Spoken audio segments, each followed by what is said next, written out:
BDO to Metrobank. How to transfer funds from BDO to Metrobank online. And if you're new to this channel and you want more helpful videos like this, please click the subscribe button. So today, magka-transfer ako ng pera from BDO to Metrobank.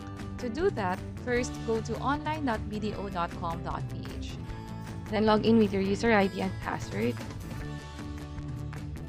And enter ko lang yung OTP na na-receive ko sa phone. And click proceed.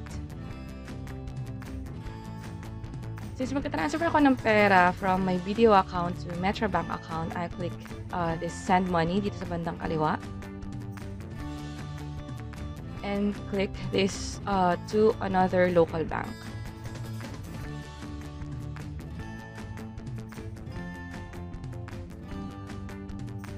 And then I'll click this. Since hindi pa ako nakapag-transfer before sa Metrobank, I'll click this proceed without a template and click next.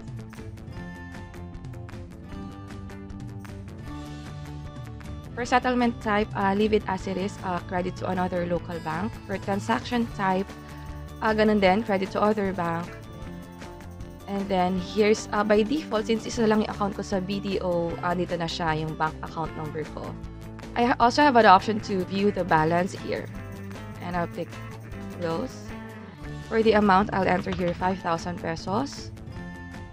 And for destination bank, this is where we will pick the bank na paglilipatan ng pera. Ito yung list ng bank na pwede mong paglipatan ng pera. So, dito, hanapin ko yung Metrobank. So, meron ditong Metrobank 10 digits at Metrobank 13 digits via Instapay.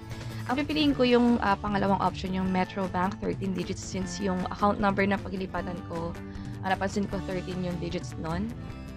And then, the destination account number. Ito yung bank account na paglilipatan ko ng pera. Tanggalin ko lang yung spaces. Kinapit ko na to sa notepad para hindi ako magkamali sa pag-paste na account number. So, na-double check ko na rin to kung tama talaga yung account number na paglilipatan. So, highlight this, copy, and then here, I'll paste it. So, sabi dito, you're sending money real-time via Instapay fund transfer service. The fee for this transaction is 50 pesos. So, ang sabi dito, matatransfer to ng real-time. As soon as matapos ko tong transaction na to, dapat mag-reflect na yung pera dun sa account na paglilipatan ko.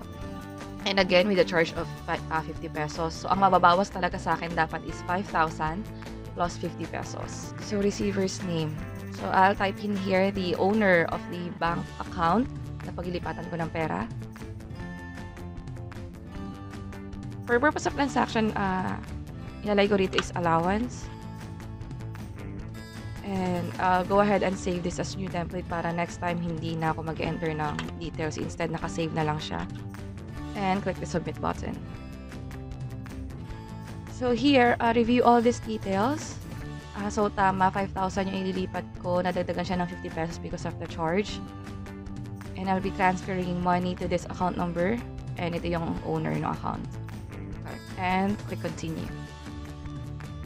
And enter here the one-time PIN na receive sa phone. And by the way, merong note dito na yung service fee 50 pesos nga. Real-time siya matatransfer via Instapay.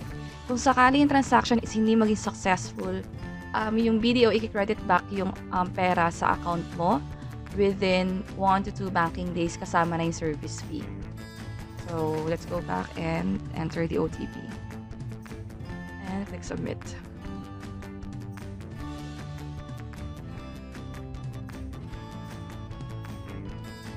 Mali pala yung OTP ko. So, enter ko dito. So, dito, maximum of 3 attempts lang pala pwede. So, ingat sa paglagay ng OTP. And click submit.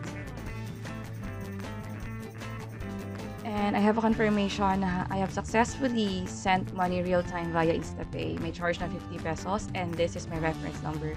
Naging ugali ko na laging i-keep or i-take note yung reference number just in case magkaroon ng problema, pwede kong erase yung issue using my reference number. And after this transfer, chinek ko dun sa pinagpasahan ko ng pera kung nag-reflect sa end niya yung transfer.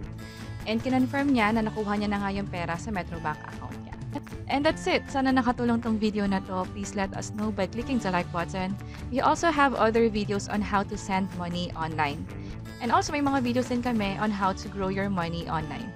And this is Lou from Invest Library. Until next time, bye-bye.